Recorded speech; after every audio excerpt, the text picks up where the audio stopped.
ഇങ്ങനെയുള്ള ധാരാളം അവാർഡ് ദിശകൾ നാട്ടിലും വിദേശത്തൊക്കെ നടക്കാറുണ്ട്. ഇപ്പം വിദേശത്ത് ഗൾഫിലൊക്കെ നടന്നിട്ടുള്ള ചില അവാർഡ് ദിശകളെപ്പറ്റി എനിക്കറിയാം. അപ്പോൾ അവരുടെ ഉദ്ദേശം എന്ന് പറയുന്നത് ഇപ്പോൾ ഒരു ബെസ്റ്റ് ആക്ടർ അല്ലെങ്കിൽ ഒരു ബെസ്റ്റ് ഡയറക്ടർ, ബെസ്റ്റ് ആക്ട്രസ് എന്നൊക്കെ പറഞ്ഞിട്ട് അവാർഡുകൾ അവരങ്ങ് തീരുമാനിക്കും. അപ്പോൾ മാർക്കറ്റിൽ നല്ല വാല്യൂ ഉള്ള കുറേ താരങ്ങൾക്കായിരിക്കും ഈ അവാർഡ് നിശ്ചയിക്കുന്നത്. എന്നിട്ട് അതിൻ്റെ കൂട്ടത്തിൽ ഒരു താരനിശ അങ്ങോട്ട് സംഘടിപ്പിക്കും.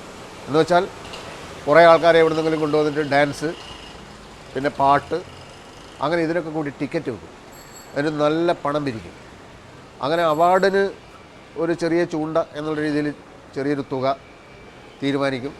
പിന്നെ ഫ്ലൈറ്റിനുള്ള കാശ് അതൊക്കെ ഈ പിരിച്ചെടുക്കുന്ന തുകയിൽ നിന്ന് കൊടുക്കും. എന്നാലും ഈ അവാർഡ് ദിശ കൊണ്ട് അവർക്ക് നല്ല ലാഭമായിരിക്കും.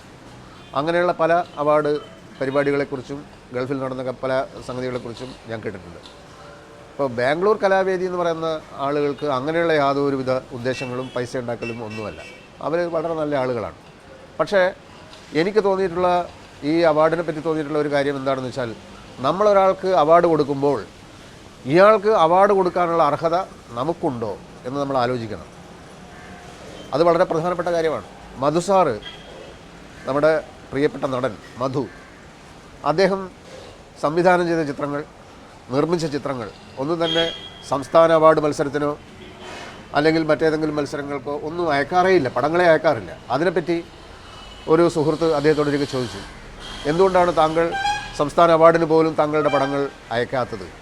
അപ്പോൾ അദ്ദേഹം പറഞ്ഞു, MA-കാരൻ്റെ പരീക്ഷാ പേപ്പർ SLC-കാരൻ വാല്യൂ ചെയ്യുന്നത് എനിക്ക് തീരെ താല്പര്യമില്ല, അതുകൊണ്ട് ഞാൻ അയക്കാറില്ല. അദ്ദേഹത്തിന് കാര്യം അറിയാം, അതാണ് കാര്യം.